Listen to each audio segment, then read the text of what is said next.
Good evening, everybody. Welcome to Exploring Sacred. This is your show host for the evening, Denise Iwana Francisco, and it's great to be with all of you this evening, and I'm really excited about the new format tonight. I'm really excited about that. This is the first time that I will be broadcasting simultaneously on BeLive TV and also via the internet radio show format that is provided through the platform of Spreaker. So now you can listen to all of my shows via internet radio if that is more your style of getting information. You can hear me through Spreaker, through their app downloads, through Tumblr, Twitter, Facebook, and YouTube on my YouTube channel. So many of you asked me over these past many weeks and many months if I would consider going to both formats so that we could have podcast available and video available, depending on which was more available to you at any given time. So here we are. And for those of you that are listening to me for the very first time on internet radio, thank you for joining with me wherever you happen to be around Grandmother Earth. And Katie Battle, I want to give a great big shout out to you today because I was in the studio today trying to figure out how I was going to broadcast simultaneously on BeLive and on the internet radio stream. And Katie was right there, got the notice from YouTube that I was live. And she clicked in and checked it out and sent me a text message saying, I can hear you loud and clear. So thank you for that, Katie. I really appreciate it. Hey, Lakota Wian. Lindy is in the house. Hello, Lindy. Hey, Jan Francisco. Marianne Molika. Hello. Good to see you. And Rob. And Holly Hagen. Hey, Sonia. Good to have you in the house. Thank you very much for being here tonight. And I'm really excited about our conversation. Delgadillo, hello. Good to have you with us tonight as well. And thank you all for liking and sharing this show. Whether you are liking it and sharing it via BeLive TV on Facebook, or if you are listening it through Spreaker, on internet live stream, thank you all very much for sharing the show. I certainly do appreciate it. Hey, Kelly Spencer. Hi, Kelly Manson. Connie, good to see ya. Good to have you in the house. Makes me happy. Well, Wednesday evenings on Exploring Sacred, as you know, it's about conversation. And we've been kind of on a thread here about spirituality and about where spirituality takes us. A lot of people, I think, believe that once they embark upon a spiritual journey of some sort, that the rest of their life is going to be roses. Everything's going to come up roses. What they don't understand necessarily is that it takes fertilizer for those roses to grow and to blossom and to bloom. And it's often in those places of spiritual fertilizer where we meet our greatest teachers, where we experience our greatest teachers, and where we either succumb to the teaching or we rise to the occasion of learning. That's the course of the evening tonight in our conversation. So thank you all. Yes, roses do have thorns. You are absolutely right about that, Rob. They have thorns, and oftentimes they grow because there's some really, fertile fertilizer that's around those rose bushes. And hey, Susan Shamali.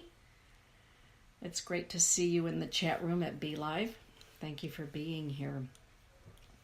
I just wrapped up with my clients for the day. I have a lot of evening clients, a lot of morning clients, frankly, but one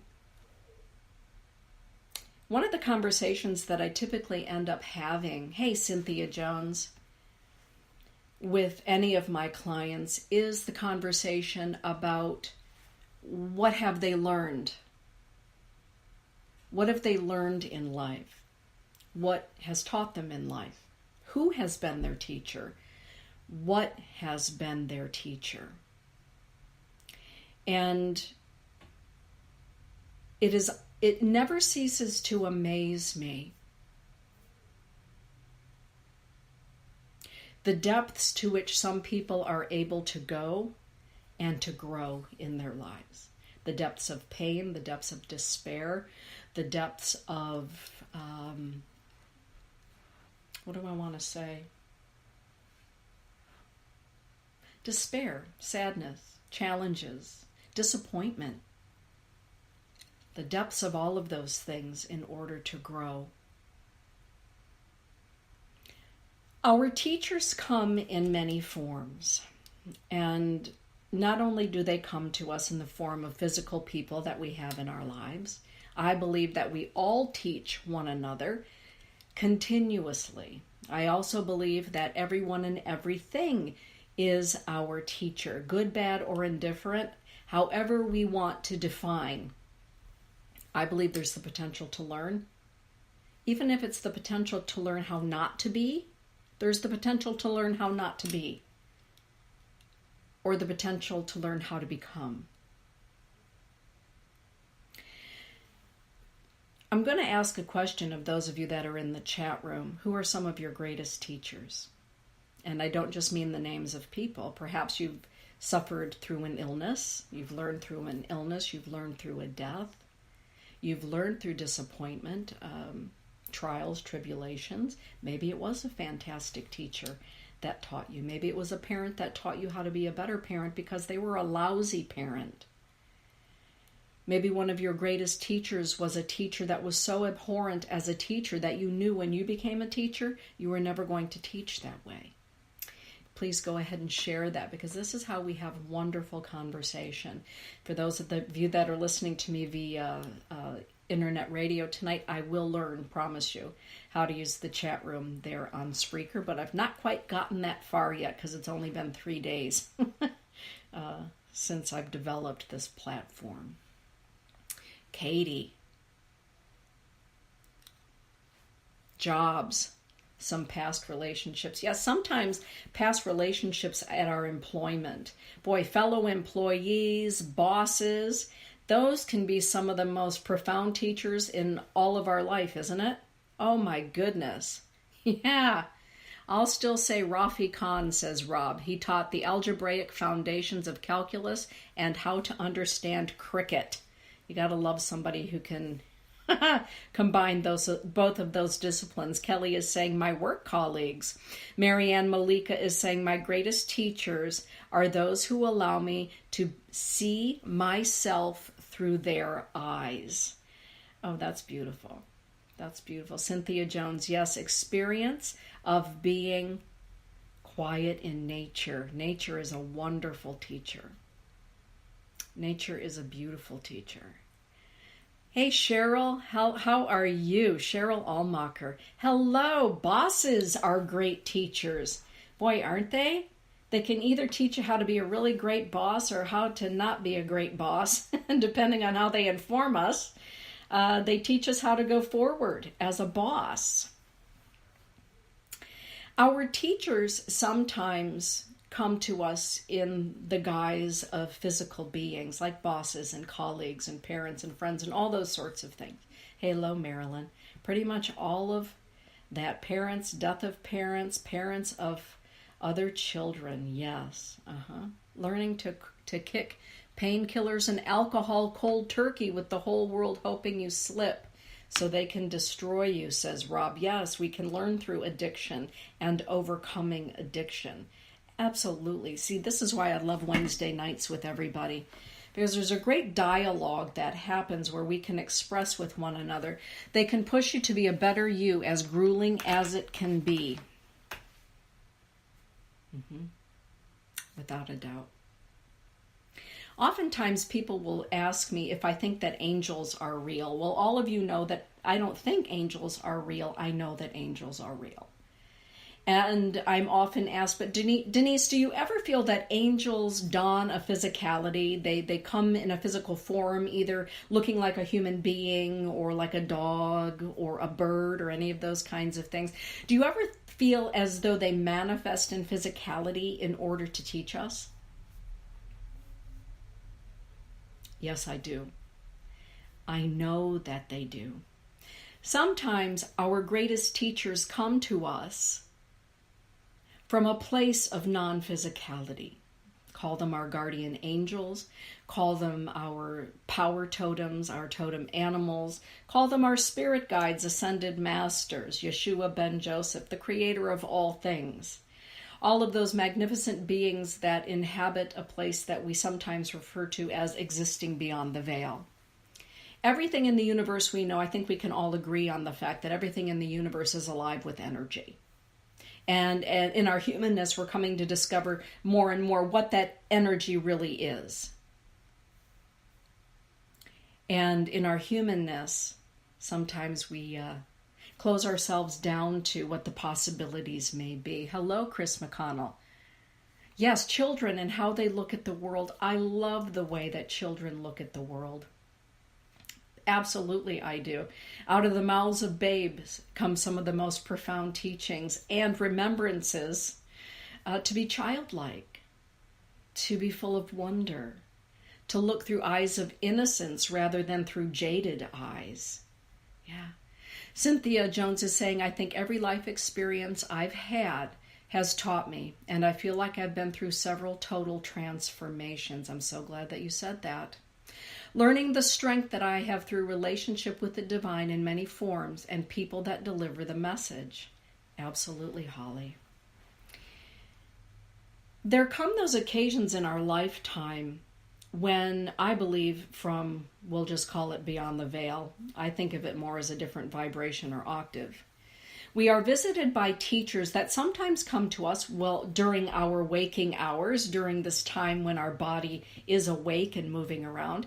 And I also believe that some of our greatest teachers come to us while we are asleep, while the body is resting. I believe that some of our greatest teachers come to us during prayer, during contemplation, during meditation, yoga. Sometimes we can be inspired while we're doing ironing, while we're wallpapering, while we're walking outdoors in nature. Some of our greatest teachers don't necessarily hit us over the head with a teaching, but they will whisper to our heart. They will whisper to our soul. They will infuse us with a feeling, with a knowing. So I'd like to begin tonight's conversation with the non-tangible teachers, before we get to the juicy teachers that are here on the earth plane with us. Our non-tangible teachers sometimes send signs and wonders. This afternoon, as many of you know, those of you that are listening for the very first time, I have a not-for-profit charity called Gathering Thunder Foundation. If you go to gatheringthunderfoundation.org, you will see the work of my foundation. Currently, we are raising money for what is called Mino Ode, the Good Heart Gathering. 2 camps that happen in northern Michigan twice a year, spring and autumn. And we're very blessed to have Native American artisans all across the United States that have donated 100% their amazing beadwork and artistry and leather work. And 100% of the money that we raise will go to make sure that anybody who needs to go to these healing camps, these fasting camps, is able to go. To heal their spirit with spirit.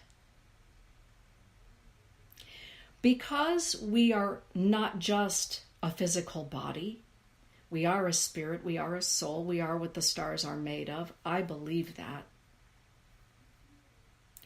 There are times in our lives when spirit speaks to our spirit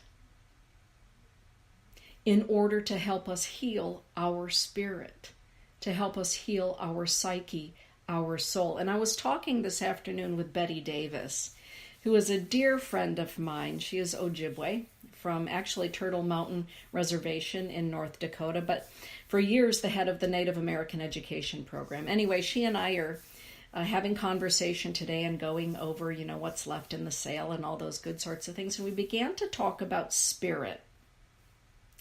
And she looked at me and she said, Dee, there's a spirit that's right in front of you right now, and it's really sparkly. It's very purple, and it's right over your heart.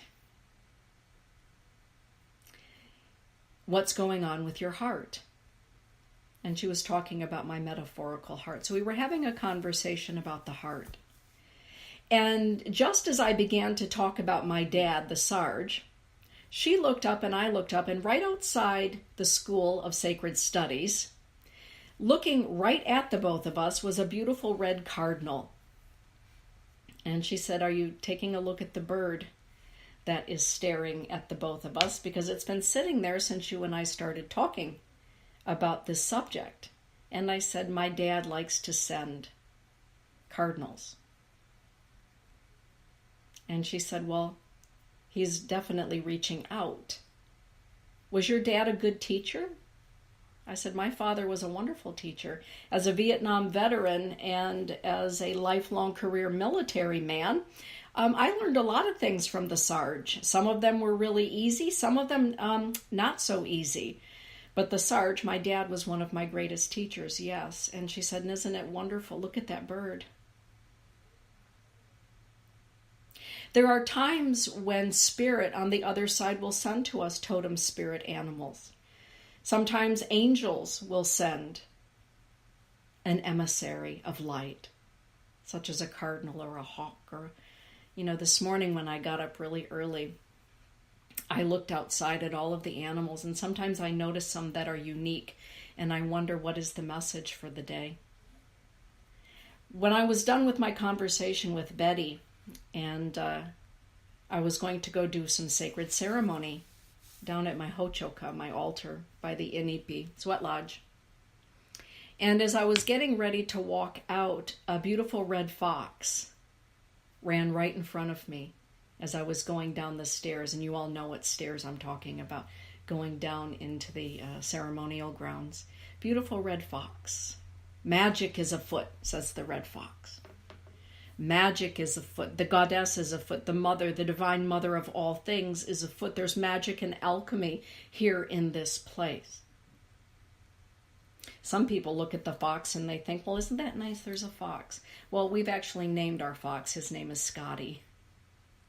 We call him our outdoor dog. But in front of me, Scotty ran. Right in front of me, absolutely glorious and poofy-tailed. And I stopped for a moment and I asked the question, "Scotty, what are you here to teach me? What is it that you want me to know right in this moment?"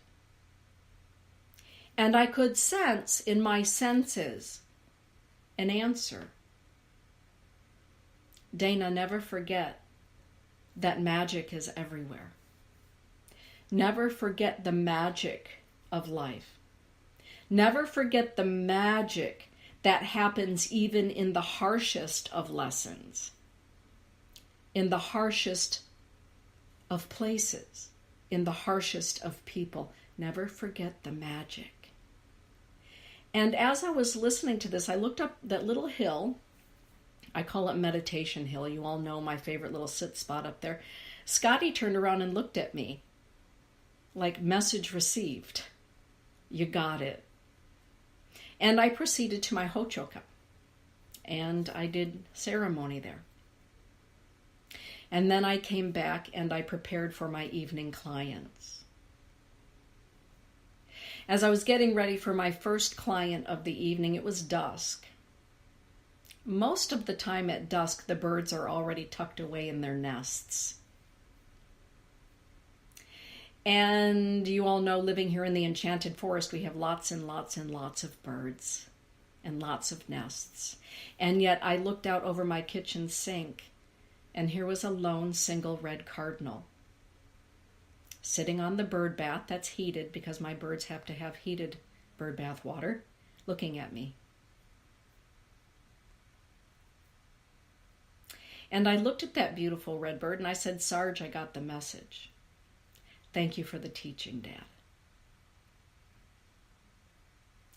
Signs and wonders are everywhere.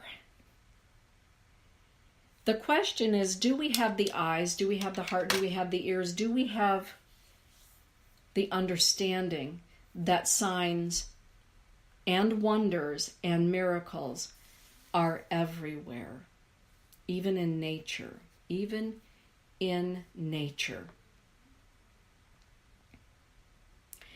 During those times when we are visited by angels unaware, those times in our lives where perhaps we found ourselves right on our knees, right? We all have those experiences of being put on our knees.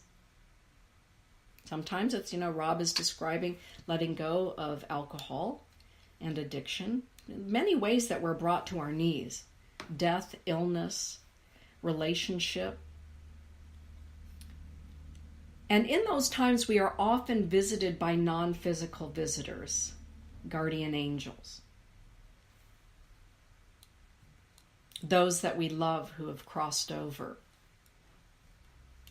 Maybe those that we love that have crossed over that we never, ever, ever met in the physical world.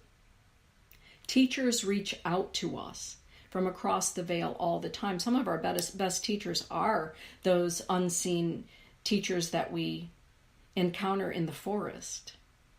Many of you that are watching on Be Live and maybe that are listening right now have been in the enchanted forest. Todd and I call our 10 acres here the enchanted forest because it is enchanted.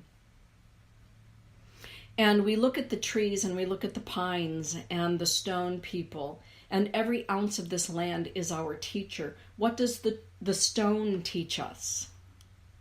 What does the rock nation, the Ian Oyate, teach us? The Ian Oyate teaches us to stay safely on Grandmother Earth. That we have to be balanced between heaven and earth. Having good, solid connection to Grandmother Earth is a wonderful way to be, balanced in this life. What do those tree people teach us? I call them tree people because I happen to believe they have a consciousness and a life and a light and a teaching and a story all of their own. What do the tree people teach us? Well, for me, the tree people teach me about the importance of having strong roots. And knowing that the stronger our roots, the deeper our roots, sometimes the broader our roots, like the pine tree, because the pine tree, those roots go out really quite laterally. The deeper the roots, the broader the roots, the higher we are able to ascend in understanding, in teachings. I truly believe, and I know that a lot of you can understand this because you've been through this. I honestly believe that the deeper that we are able, or the deeper that we have been drawn, because sometimes we don't know that we are able to be drawn into those deep places. And if we had our druthers, it would be way easier just to, do what it is that we'd like to do that feels good all the time.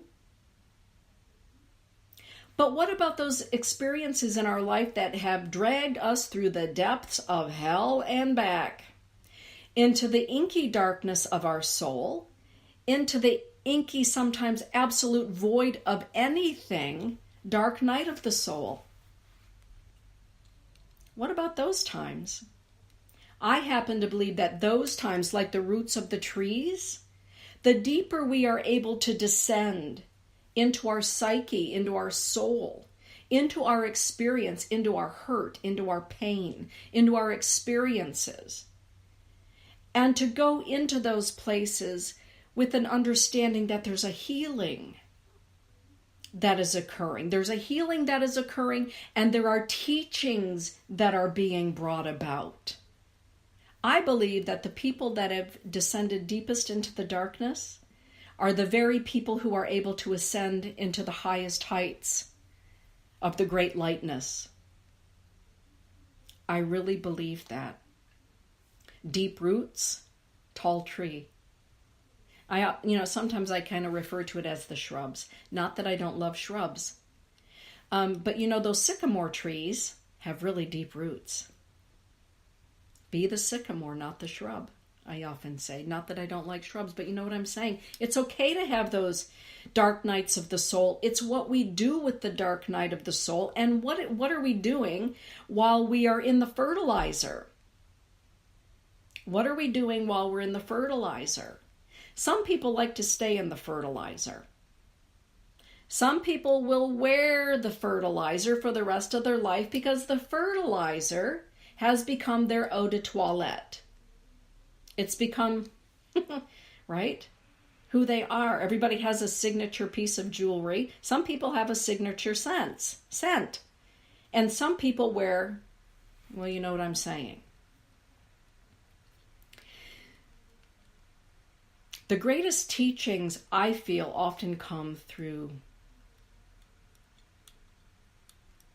the darkest times, the most challenging times. And it's what we do with those challenging times, what we learn while we're in the fertilizer. Do we continue to wear the fertilizer for the rest of our lives, leaving a trail of fertilizer in everybody else's life that we touch? Or do we grow from the fertilizer and touch the lives not only of ourselves, but of other people with the fragrance that emerges from having been fertilized? We all have that choice. Every single one of us has the choice about what we're going to do with our experience of being in the fertilizer. I'm going to take a look right here. Amy Ray is saying, this is timely. Hey, Amy Ray. Hello, Margaret Spooner. Pun intended, absolutely, Rob. You know what I'm talking about. I'm just trying to be ladylike.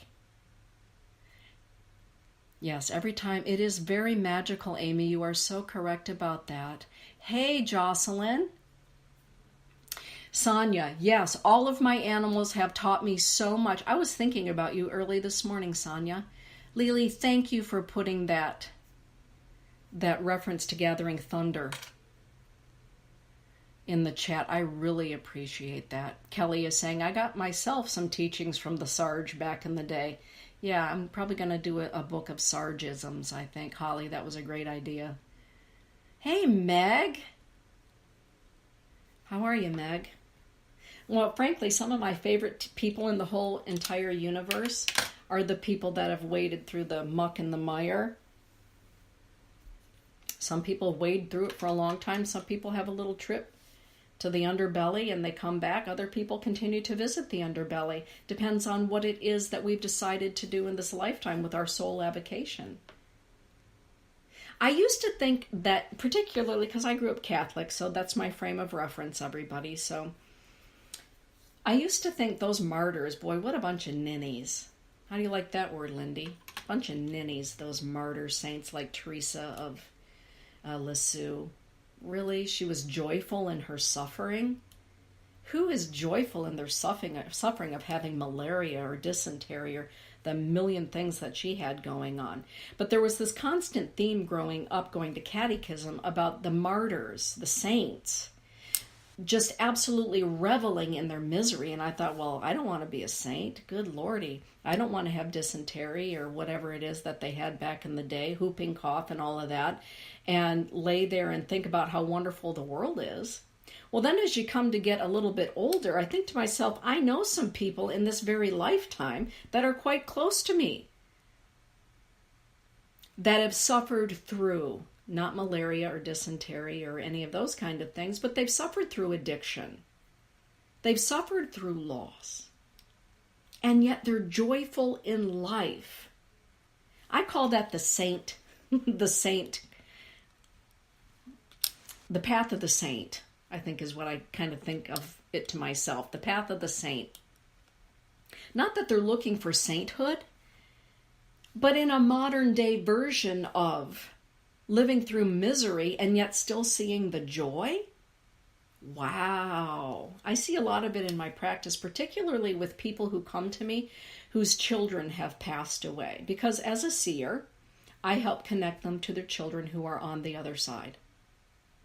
And I have always marveled, that's really when it kind of dawned on me, this whole idea of sainthood and martyrs and martyrdom, and how on earth while they were still suffering and going through self-flagellation, were they able to find joy in their life? Well, it was because they were looking beyond the physicality. They were looking at the bigger picture. They had a broader understanding of what goes on in life and how big life really is. I think that if we define our life as our four walls and our physicality, life is really, really small. Usually, it seems to me anyway, that when we have a moment of experiencing a teacher that has come to us in one form or another, all of a sudden we're looking outside of the four walls of our own brain and our own, perhaps, household or religious upbringing. And all of a sudden life is looking a little bit bigger. What's it all mean? What's it all about, Alfie? What's it all about? This teacher that has knocked on the door and found me and grabbed me by the throat, maybe grabbed me by the arse. What is it teaching me? What did cancer teach me? I've heard people say this to me. Denise, cancer taught me that. Denise, what did the stroke teach you?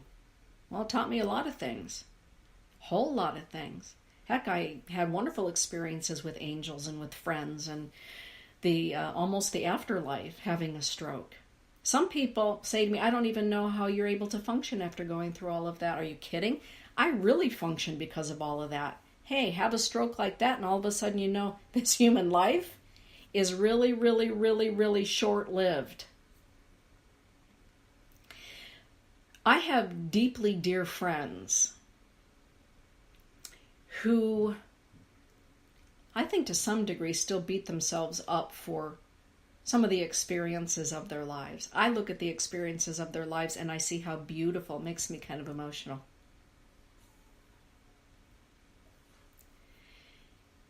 I see how beautiful they are because they have walked with the spirits of addiction and they have passed through the halls of addiction, maybe more than once, maybe a half a dozen times. And every time they walk through the corridors of addiction, they learn more about themselves and they learn, as the Buddha Hote would say, more about their own heart of compassion.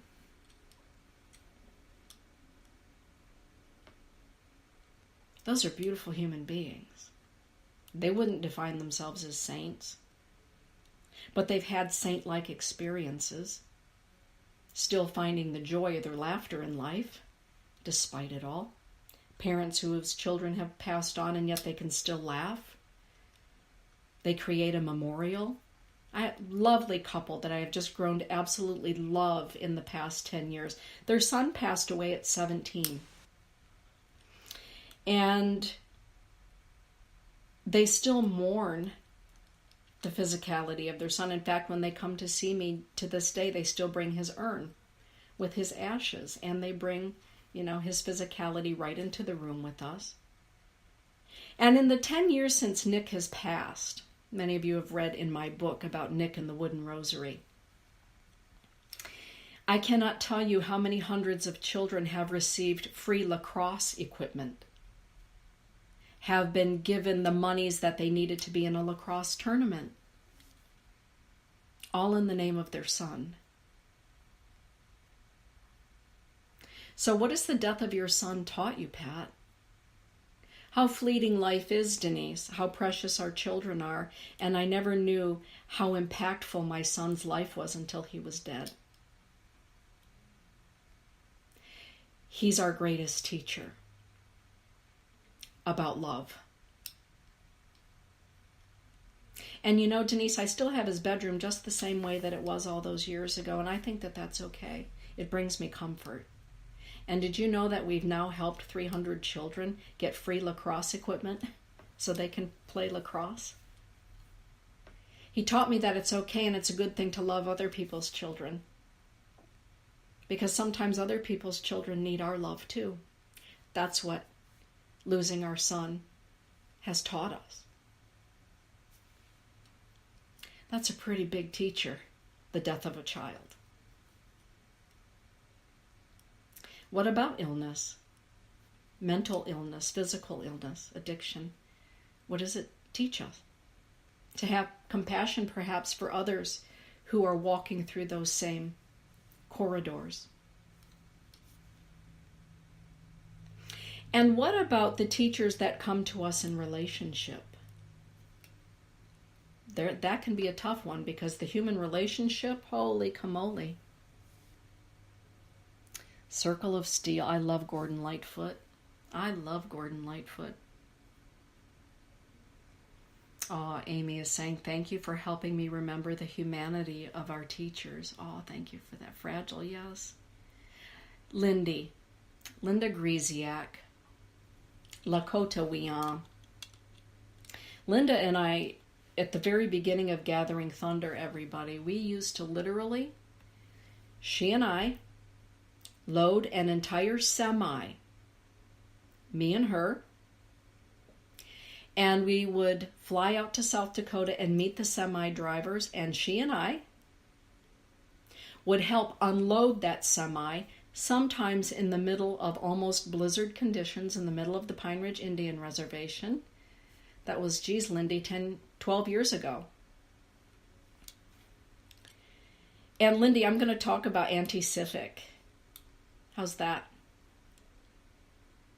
Sometimes and I'm going to talk about Rosella for a minute.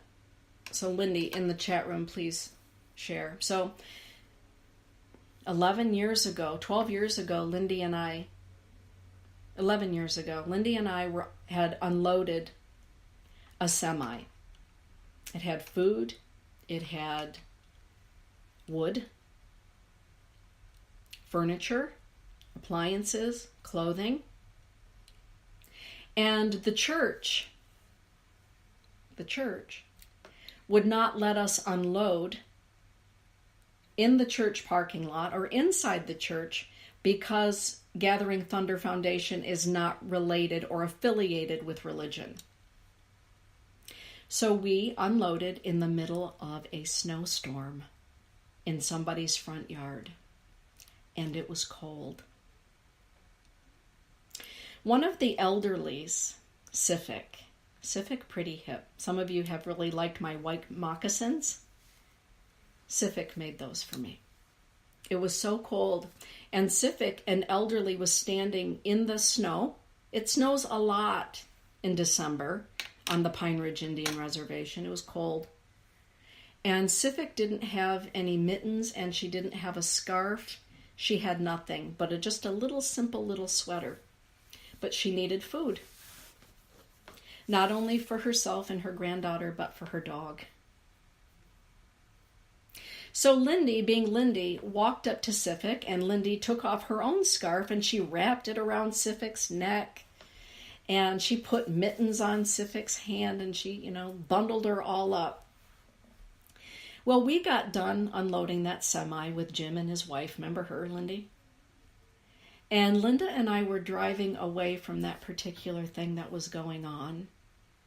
And we both looked back, and here was Auntie Sifik with a big old broad smile on her face, wearing her new scarf and her new mittens, and she was just waving at me and Lindy.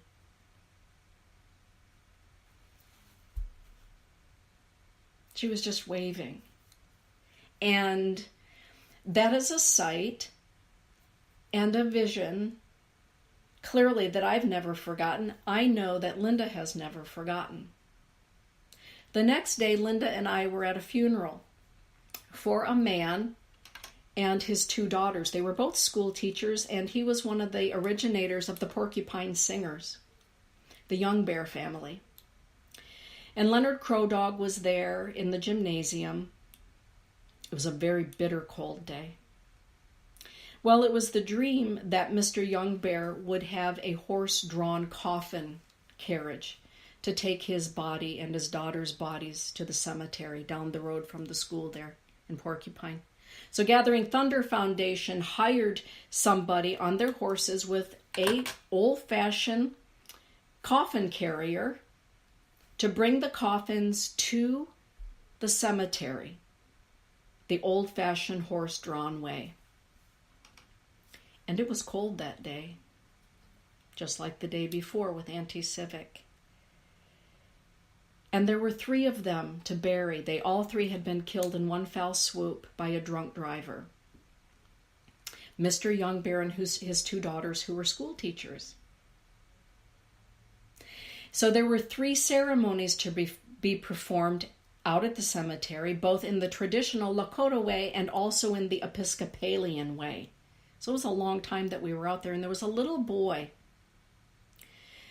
who was standing out in the bitter cold. He was maybe 7 years old, and he was wearing a t-shirt, that's all he had, pants, tennis shoes without laces, and his father was just kind of holding him, hugging him.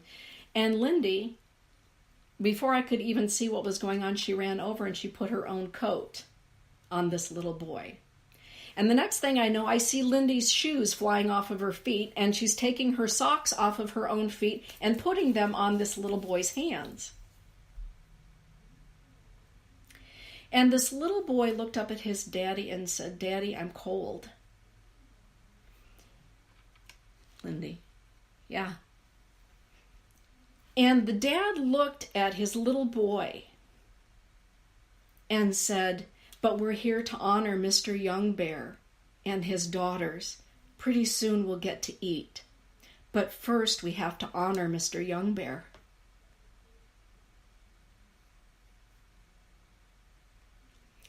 And when the funeral was done,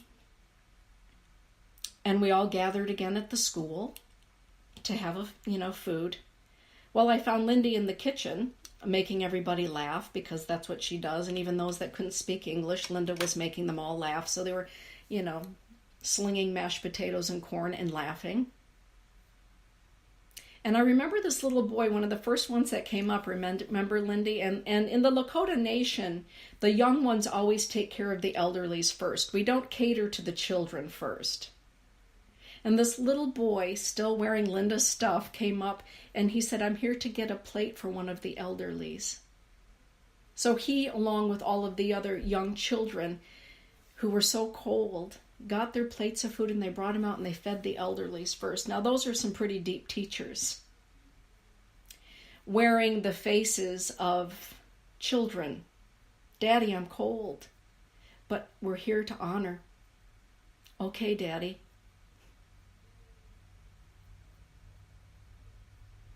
We made sure that, all those kids were well taken care of by the time we're gone. But the point that I bring that up is that in the sadness of losing a community leader and 2 of their precious teachers, there were some amazing teachings that came about for one another, but also I know for me, and I know for Lindy.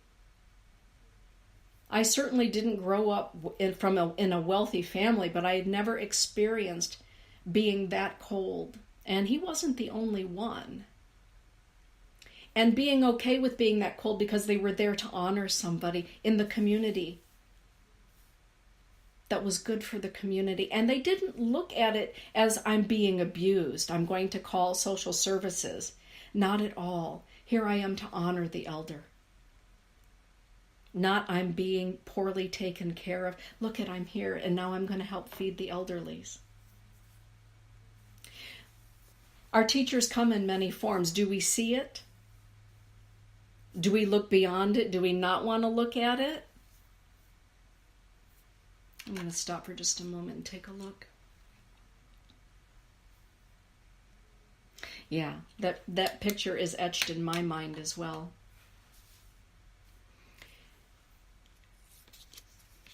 Sometimes our teachers come in relationship.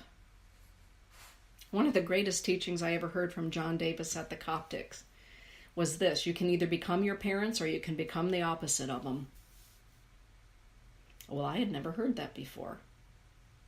But John said it quite often. And another teaching that you hear me say is, all children are our children. That is also a John Davis-ism. But you can either become your parents or you can become the opposite of them. We all have that choice. Some people become their parents because, kind of like Bocephus, it's a family tradition, right? Hank Williams Jr. And that's okay too. We can become them or we can become the opposite of them, or we can become a little bit of both. But it's always our choice. to become like them or to become the opposite of them. Our parents are our teachers. Our children, I believe, are our teachers. Linda.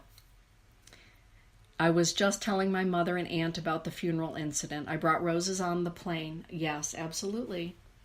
Yeah, and they needed a drum and nobody had a drum. Linda had a drum in the back of our car, so she ran and got the drum. Somebody had forgotten their hand drum. Gathering Thunder, you were always prepared for everything. We just are. Sometimes people will say, how did I end up with parents like this? What was I thinking? Or what kind of a freak show did I land in? I'm pretty sure that I came from another planet and somebody just dropped me into this scene because I can't be related to these people. To which I say, well, perhaps they are your parents because they're here to teach you how to be or how to not be. We would call that Heyoka, teaching in opposites. Today, Betty and I were talking about Heyoka dancers at the Sundance. And the power and the beauty of the Heyoka dancers, and how sometimes our greatest teachers are those that act the opposite of what is comfortable for us. When we're talking about bosses and colleagues and family members, friends, we can either fall into that or we can say, hey, wait a minute. And sometimes it's really hard to be the one that says, I'm done with this gig. This gig is no longer for me because what I have learned here, I am not bringing that forward and I am not allowing that in my life. I don't care if you are my parent. I don't care if you are my friend. Your misbehavior, your abuse, And I don't care what your story is. I know what mine is, and I'm not going to put up with it anymore. When we can look back on those situations and see that we learned to stand up for ourselves, we then recognize that those situations, those people were our greatest teachers. They taught us to have a spine and to stand up for ourselves. Because we can either become like the flock that we're flying with or find another flock to fly with. Well, I don't want to hurt anything. No. I could do a whole show about people who are waffly. People who are waffly. Marilyn is saying, I've said that. Marilyn from the Munsters. I love Marilyn Munster. Right on, Meg. I love Marilyn Munster. Yeah. This afternoon, talking about how it's not easy when you have learned a lesson to step out of the lesson. There's one thing about our teachers and the lessons, it will continue to come to us until we finally say, okay, I've learned it. I call Uncle, I'm done. I am done with this here lesson. I am done learning it. You can keep bringing it to me and bringing it to me and bringing it to me clearly because you keep doing it, but I'm done with it now. And I am stepping away from it along with the lessons that I have learned. A lot of people will stay in the lesson because they feel that they have to. Some people will say, but that's family. But that's family. Okay, well, maybe you had the family experience because there was something to learn. And maybe it was to learn to stand up for yourself, to have good boundaries. Maybe it was to learn that you don't all have to be alcoholics. You don't all have to be drug addicted. You don't all have to be victims of sexual abuse to belong to the family. Somewhere along the line, usually somebody says, I'm going to call BS where I see it. I'm going to call the lesson where it is, and I'm stepping away from it so that not only do I not have to suffer with it any longer, neither do generations past or generations in front of me have to suffer with it. Some of our greatest teachers come to us so we can cut the crapola of generational abuse, of generational patterning, of cellular and DNA patterning. Sometimes the lesson and the teacher can be so harsh that we don't have any other choice but to step away. And I say that because a lot of people come to me these days in my practice saying, but I don't know what to do. I can't take it anymore. My own soul is dying by remaining in this situation, but I just don't want to hurt the other person's feelings. And, this is how my family has always been. To which I say, but here's an opportunity for family to be another way. And maybe you are the bridge from what was to what can be. Maybe the teacher has been so harsh that you don't have any other choice but to pay attention to the teacher. And maybe then listen to what the teacher has to say and then act upon it. And I know y'all know what I'm talking about. Family contains the most amazing teachers of any pod that we can hang out with in a human lifetime. And this is just me talking. It's just me. So you may or may not agree with anything or all that I've said or none of what I said. But I don't know who made the rule that you need to stay in the family and act like nothing is happening because it's always been that way. A lot of people believe that way and they hang in there for that reason and they die an early death just so they can get out of it. No, whoever made up that rule was probably the person who was the worst. No one says you got to stay where you're being hurt. Learn the lesson and move on. Because here's what happens, I think, in those kind of teachings. Is that when we finally stand up for ourselves, what we believe in, what we hold dear, the way we want to walk our path, the person or the people or the situation or the job that we have stepped away from has an opportunity to reflect. After they're done accusing you. They have an opportunity to reflect. And sometimes we're the bad person. Sometimes we can just be, oh my goodness. I remember once my daughter just telling me, boy, she told me how it was in her mind. And she was right. And I looked at her and I said, oh my God, Elise Marie, you are right. I'm really glad that you brought it up. Well, she was a teenager. So she looked at me and she said, you are? I said, well, I am. Because you know what? Sometimes we can be away and we don't even know we're being that way. Thank you for expressing to me where it is that you see I'm falling short as a mother. You just taught me something. You just taught me something. Now when we talk about it, she's going to be 26 years old.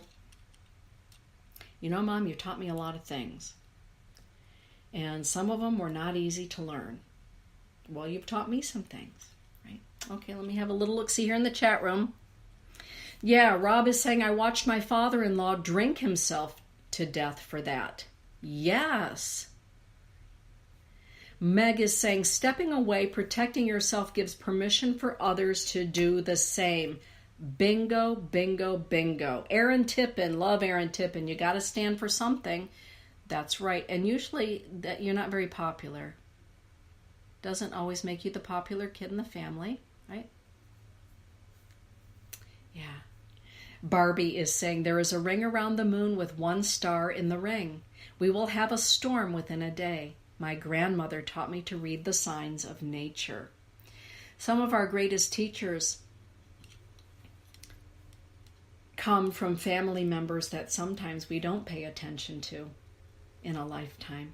Can't tell you how many times I hear from people, when Grandma was telling those stories, man, I wish I would have listened.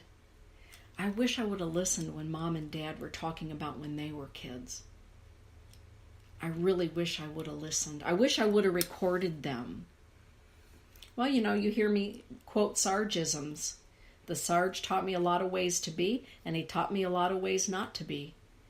And I love him on both ends of that spectrum, because as you get older, you come to understand with that heart of compassion, because sometimes what we criticize in others is something then that we can repeat if we are not consciously aware of repeating the pattern. Yeah, Linda is saying, learn the lessons within family and move on. Thanks for reminding my Julie. She's a lot like Elise. Yeah, Elise is my low to no BS person, my daughter. She'll have none of it. She calls it exactly the way that it is.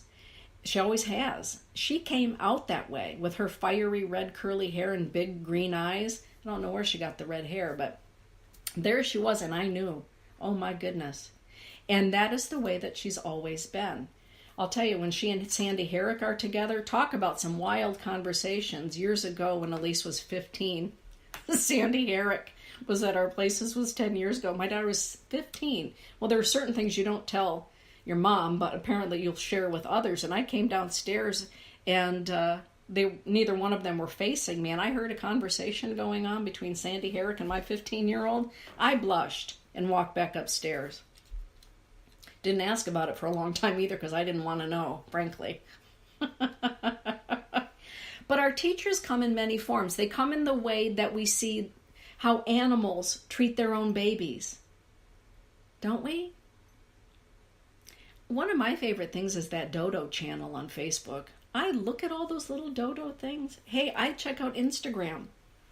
I love to see how animals treat their babies, and how a cat will adopt a dog, or a dog will adopt a penguin, right? I mean, look at Hurricane, Sonia's Hurricane with those cat babies. They look beyond, animals look beyond, well, not always, because, there's the predator thing. I'm not being ridiculous in this, but animals have this wonderful way of looking beyond when another baby is in need. Not all animals eat other people's babies. There are animals that raise other animals' babies and do it in a loving way. Animals teach us so much. My dogs, Gabriel James is a pistol because he is a Jack Russell Terrier. I was told he was a Bichon Frise when I rescued him. Well, that was just the way of him getting rescued, was to say he was a Bichon and not a Jack Russell Westie. And sometimes, oh my goodness, he tests my last nerve, that dog. He gets on my last nerve. But in the morning, when he wakes up, he is high on life. He is high on life. And Merlin, well, he's just Merlin. Our animals teach us so much.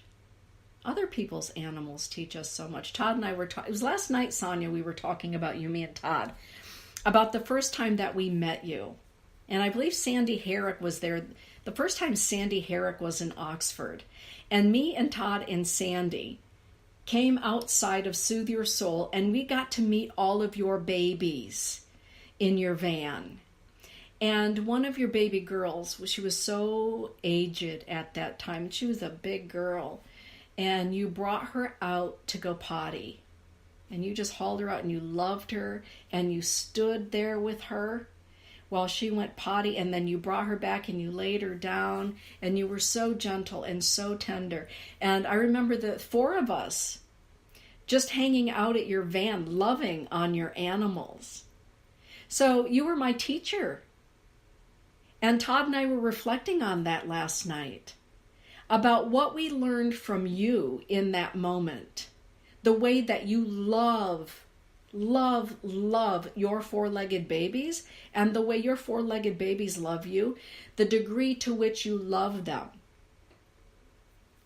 The sacrifices, the human sacrifices, the time sacrifice.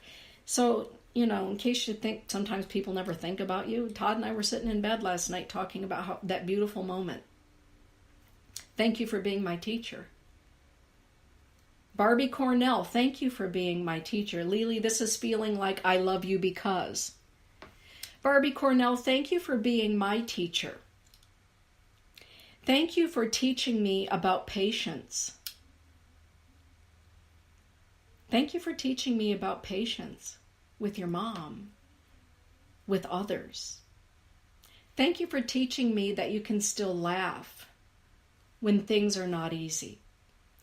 Thank you for teaching me that the moon and the stars have much to say. Thank you for teaching me.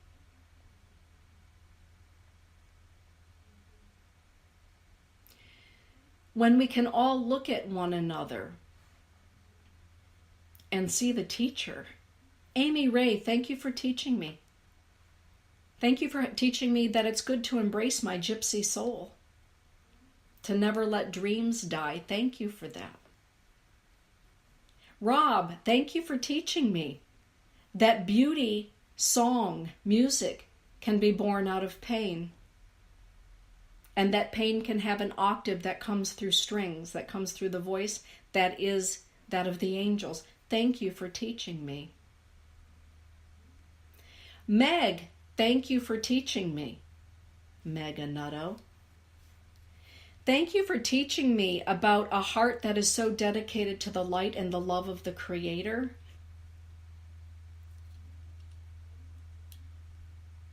That every moment of your life you exude that love. Thank you for teaching me that the Sacred Heart is real and some people walk with it every day.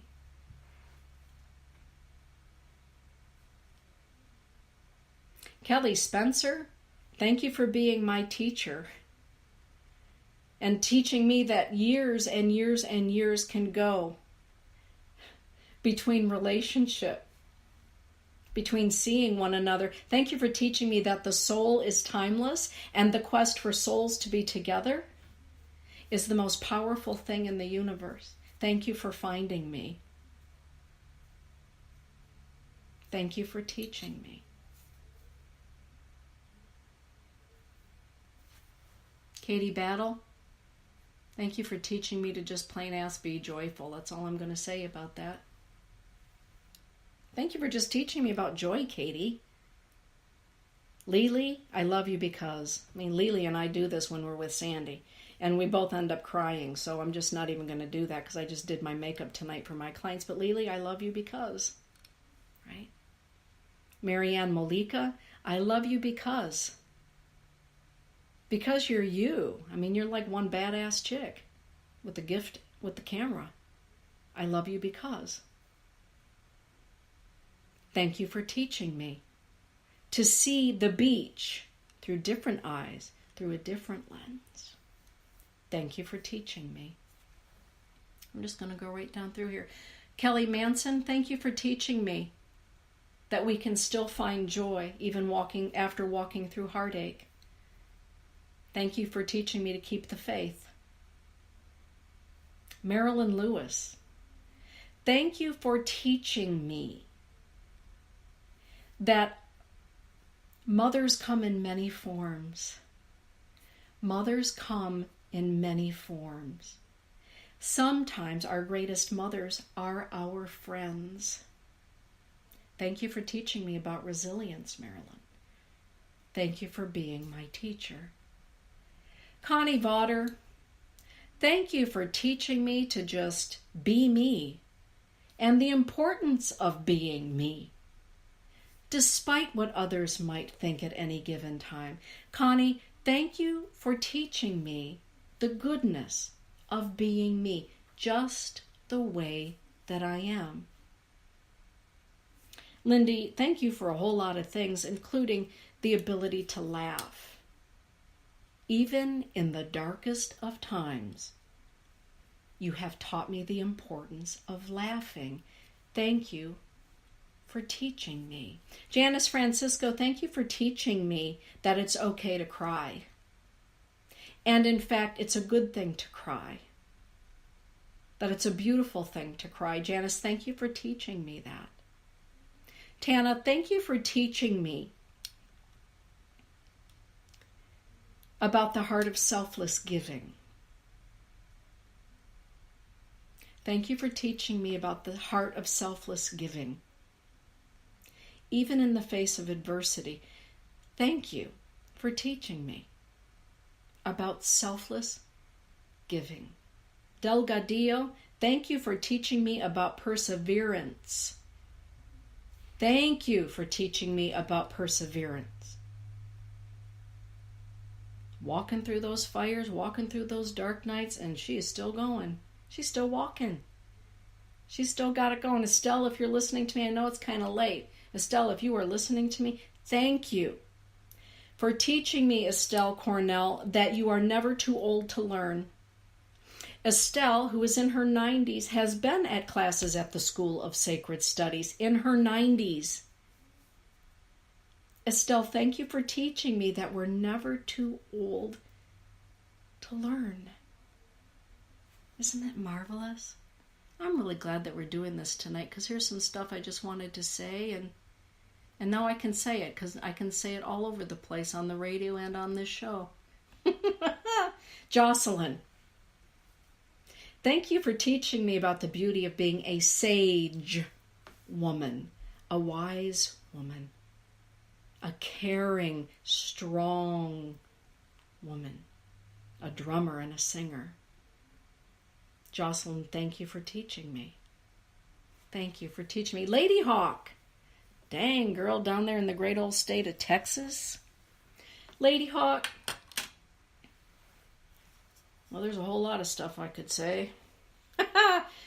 Lady Hawk, thank you for teaching me that hawk can also be a lady. That a Texan, a strong woman, can still be a lady.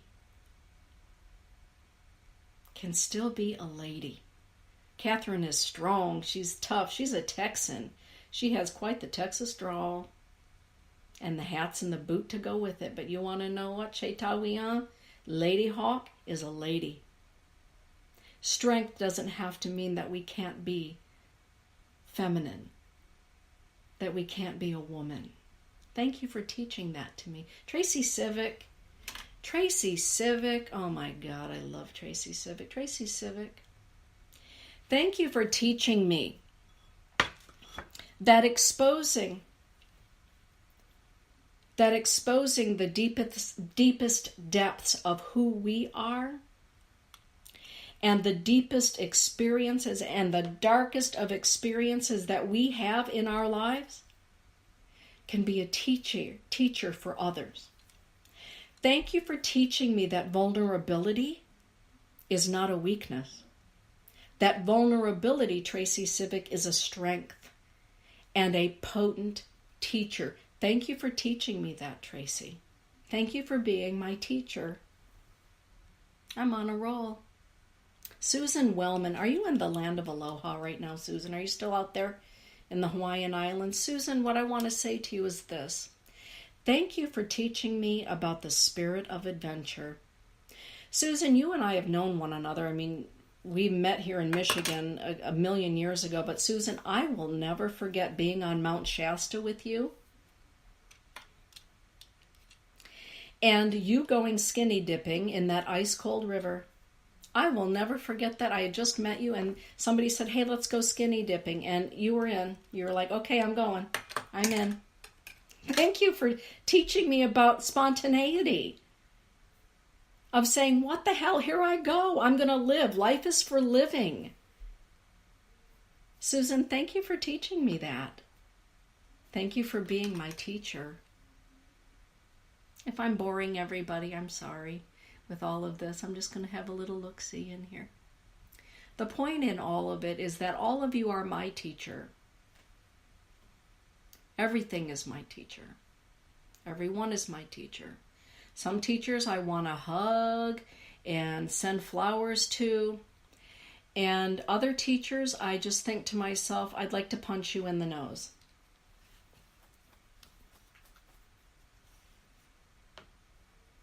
I have punched a teacher or two in the nose in my younger days. It's not something that I do right now. My husband probably wouldn't be really happy if he had a wife that was going around punching people in the nose. But Kelly Spencer would punch him in the nose for me. Cynthia Jones.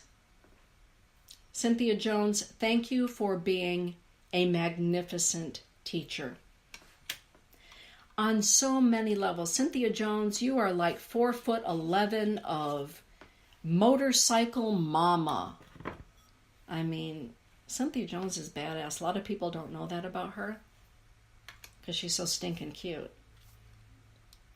Cynthia Jones, thank you for teaching me about heartbreak. And thank you for teaching me about dignity in heartbreak. When the love of your life passed away in the very recent past, Your care and loving not only of his body at the time of his passing, but the beauty of the lessons that you taught the first responders who came to your home, it still takes my breath away. Thank you for teaching me, Cynthia, about the depth of love. Not only the physical love that we have for the man or the woman that we love, but Cynthia, thank you for teaching me about the love of the soul of the person that we love. Sometimes we can focus on the fact that I love this man, I love this woman. We don't necessarily always think about, but I love their soul. And I'm going to care for that soul while they're living, and I'm going to care for that soul, and I'm going to make sure that when they've passed on, that soul and the body is well cared for. Thank you for being my teacher, Cynthia. Thank you for teaching the people that you teach at the support group. Thank you for teaching me. Everything in this world to me is my teacher. And again, sometimes I want to hug and give warm, fuzzy, accolades. And other times my quadruple Scorpio. And then, I have to sit for a moment and think, but what did I learn? It's that coyote, that trickster. Sometimes we're so deep in the forest we don't see the beauty of the trees. All we know is we're lost. What we don't see is what we're lost in and the beauty of it. Some of my greatest teachers have been my most harsh experiences. The harshest of people. Some of my greatest teachers have been the most humble human beings that I've ever met. Those people that are in our lives that are underestimated. They're not seen. They're humble. Some of my greatest teachers are those people that have 100 years worth of wrinkles or 40 years worth of wrinkles from a life that has been lived to every ounce of living.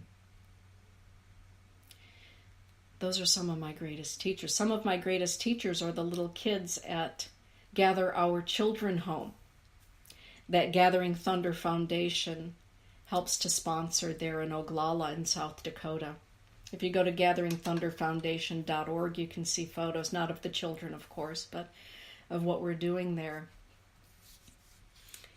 Walking in one time last summer, Princess is her name because she believes she's a princess, so we just call her Princess.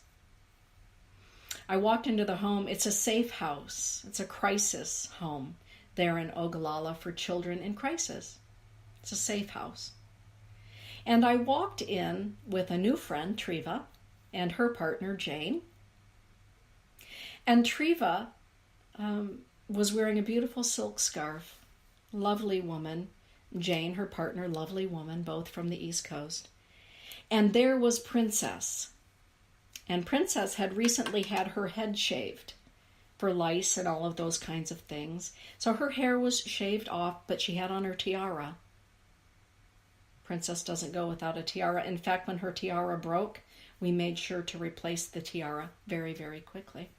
But Princess, all of 5 years old, 4 years old, with her hair shaved down to the nothings, wearing her tiara and her pink skirt and a little lavender t-shirt, walked up to Jane, and she wanted to touch Jane's silk scarf.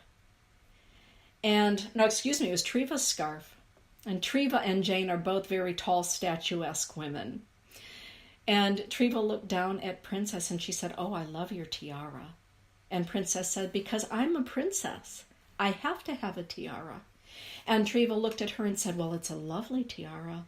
And Princess looked at Treva and she touched her scarf and she said, "Well, you must be a princess too, because you have on a princess scarf." And Treva looked at her and said, "Well, I think I am a princess." Treva's heart of compassion and joy in that moment taught me. What taught me more was a 4-year-old little girl in the middle of the Pine Ridge Indian Reservation in Oglala, in a crisis shelter, with her head shaved because of the lice and all of the other things, who believes that despite all of that, she is a princess, that she's beautiful, that she deserves the tiara and the pink skirt and the lavender shirt. That was my greatest teacher. Our teachers come in many forms. The question is, do we have the eyes, the heart, the ears, and the knowing to see them and to learn from them? With that, everyone, thank you all for being my teacher. Thank you all for shining your light as you do. Blessings be, everyone. Until next week, shine on.